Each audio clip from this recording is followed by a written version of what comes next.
자, 요즘에 문 닫는 부동산도 많다고 하는데 부동산 시장 어떤가요? 기사를 하나 보시면요. 부동산 거래 절벽에 공인중개사 폐업 4년 내 최애다. 작년 1월에서 11월까지 보면은 13,000곳이다. 그래서 16개월 연속 문 연 곳보다 닫은 곳이 더 많다.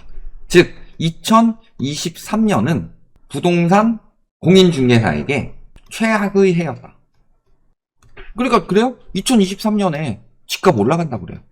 많이 그랬었죠. 특히 막 상승론자 유튜버들 신나가지고 이야기를 했어요. 바닥 찍은 것 같다 이제. 강남이나 이런 것들 바닥 찍었다. 몇 군데 이렇게 지수가 상승으로 돌아서니까 부인함 정태익 씨 같은 분이 뭐라고 표현을 했냐. 지금 상승으로 돌아선 것은 바닥 찍은 거다. 이런 이야기 했었죠. 근데 그 바닥은 살얼음 바닥이었죠. 살얼음 바닥 찍고 살짝 반등이 나온다고 해서 그 바닥이 버텨요? 무너지지?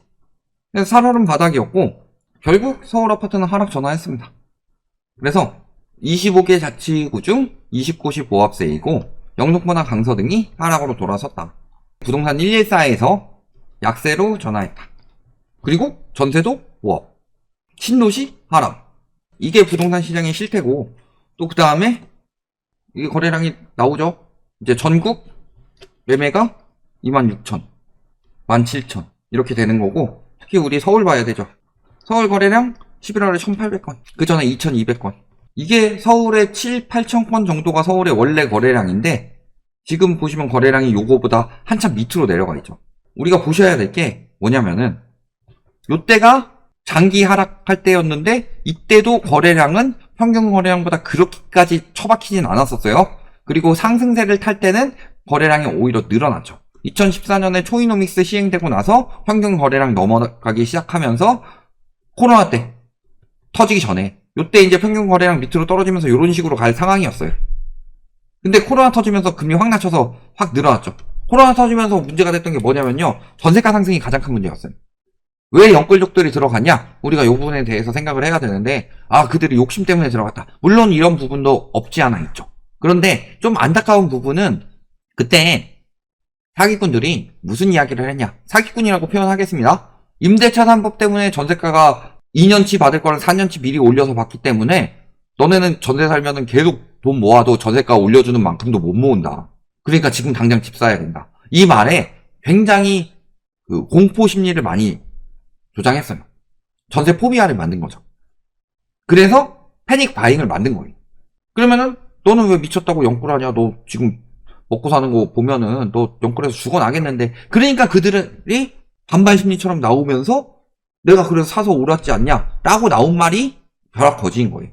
그런 말들을 언론에서 갖다 쓰면서 양극화를 시키고 싸움을 붙인 거죠. 왜냐면 언론에서 문재인 정부가 굉장히 싫기 때문에. 왜냐면 규제를 하는 정책을 많이 쓰잖아요. 그럼 건설사 입장에서는 규제 정책이 반가운 게 하나도 없거든요. 그러니까 양극화를 시키면서 싸움을 붙여가지고 집값 올라갔다고 한 사람들은 문재인 정부 때문에 죽어나겠다. 규제 때문에 팔아도 양도세 내고 나면 남는 거 없다. 그 다음에 집을 못 사는 사람들은 벼락거지 됐다. 그래가지고 계속 안 좋은 인식을 심어준 거죠. 이게 정치적으로 이야기를 하는 거지. 우리가 언제 정치적으로 이야기했어요? 우리 항상 정책만 가지고 따졌지. 그런 거고. 근데 문제는 지금 거래량이 살아났다고 하더라도 평균 거래량이 한참 못 미치는 역대 최악의 거래량이 이어지고 있습니다. 근데 이 상황에서 매물은 지금 최근에 조금 빠졌다고 하더라도 굉장히 많이 늘어났죠. 그래서 이 정도 매물이었는데 매물이 이렇게 많이 늘어나 버렸어요. 거의 곱하기 한 2배 가까이 될 정도로. 제일 안 나올 때가 37,000건대였고 제일 많이 나올 때가 80,000건대였어요. 그러니까 부동산 폐업이 늘어나는 거예요. 부동산은 실질적으로 수수료로 먹고 살죠. 뭐 전세 이런 것도 있겠지만 실질적으로 매매가 수수료가 세잖아요. 특히 집값 상승기에는 돈 벌기가 엄청 좋았죠. 근데 문제는 거래 자체가 안 되니까 계속 손실을 볼 수밖에 없는 거죠. 그래서 문 닫는 부동산이 생겨날 수밖에 없어요. 물론 그때 빨리 치고 돈 엄청 벌어먹고 나가는 부동산들도 굉장히 많겠죠. 근데 그런 식으로 해가지고 코로나 때 집값 막 폭등한다고 공인중개사 시험 준비하게 만들어서 열심히 막 공인중개사 부동산이 돈 된다 그래가지고 막 언론에서 그거 부추겼었죠. 그 사람들이 그때 부동산 차린 사람들은 이제 완전히 망한 거예요. 그때 집 산 사람들이나 그때 부동산 차린 사람들이랑 똑같다. 그래서 굉장히 심각한 거예요. 지금도 보시면 얼마나 많이 심각해졌다? 공인중개사, 사무소, 폐업이 4년 내 최다. 작년에 부동산 시장 살아난다고 그렇게 부추겼는데도 공인중개사 폐업이 4년 내 최다로 많이 나올 정도로 부동산 시장은 작살이 나 있었던 거예요. 거래량도 그만큼 회복이 안 된 거고. 근데 무슨 바닥 같은 소리를 하고 있어요. 그때 바닥 이야기 했던 사람들 지금 와가지고 이야기를 하세요. 네 바닥 이야기 해가지고 내가 샀으면 어떻게 될 뻔했냐.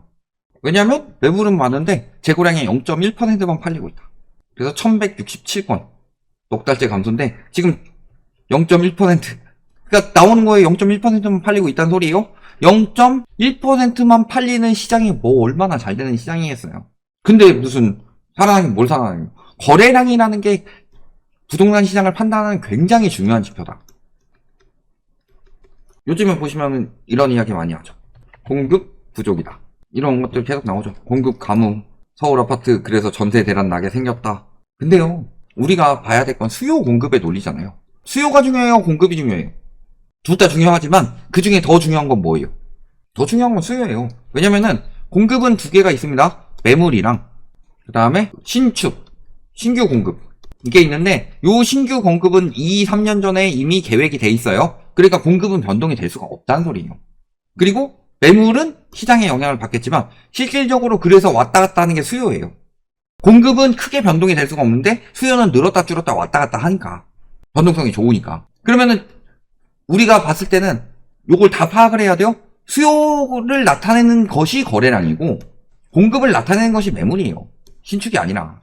근데 거래량은 줄고 매물이 늘었다는 게 뭐예요? 과잉 공급이란 소리죠. 과잉 공급이 되고 그러면서 수요가 줄어드니까 부동산들이 문을 닫는 거예요. 앞으로 더 많이 닫을 거예요.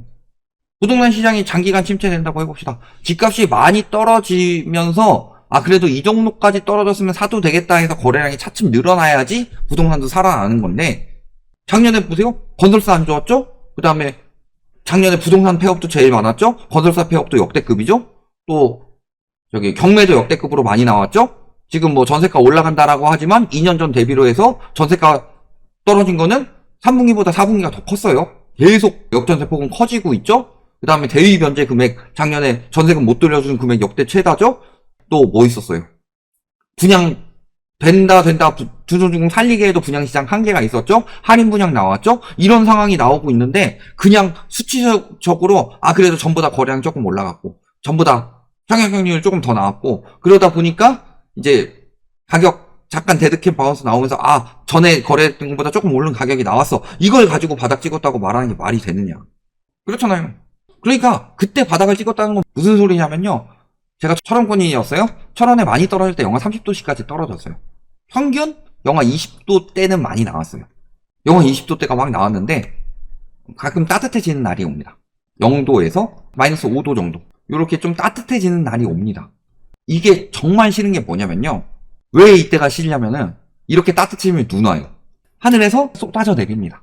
그러면은 눈 온 거 다 밀어놔요. 진짜 막 무릎까지는 아니더라도 거의 정강이 어느 정도 들어갈 때까지 와요. 다 밀어놓고서 그거 제설 작업해야 돼서 몸은 더 추워져요. 안에 들어가 있지도 못해. 근데 영하 20도인데 온도가 올라갔네? 여름이 왔다. 라고 이야기하면은 이런 비읍시옷 하고 이야기를 하죠. 근데 지금 부동산 시장 요렇게 된 거 가지고 바닥 찍었다고 한 거예요. 아직 잠깐 눈 오려고 낮아진 거고 이제 다시 영하 20도로 떨어지는 건데 그때 여름 왔다 싶어가지고 코트 팔아먹었다. 그 탈무드에서인가 나왔던 걸로 보는데 뭐 제비가 날아가는 걸 보고 코트를 팔았는데 코트를 팔아서 술 사 먹었는데 제비가 정신 나간 제비여서 먼저 온 거였다. 그래 그 코트 팔아먹은 사람도 얼어 죽는다 이런 이야기가 있어요. 그 말 듣고서 코트 팔아먹은 사람들은 얼어 죽는 거지. 본인이 뭣도 모르는 제비니까 사람들 끌어들인 거고. 그렇기 때문에 이렇게 부동산들이 많이 무너진다? 앞으로 공실도 많이 나는 거고. 여러 가지 부동산 시장에 최악의 한파가 왔다는 소리다. 이렇게 보시면 되겠습니다.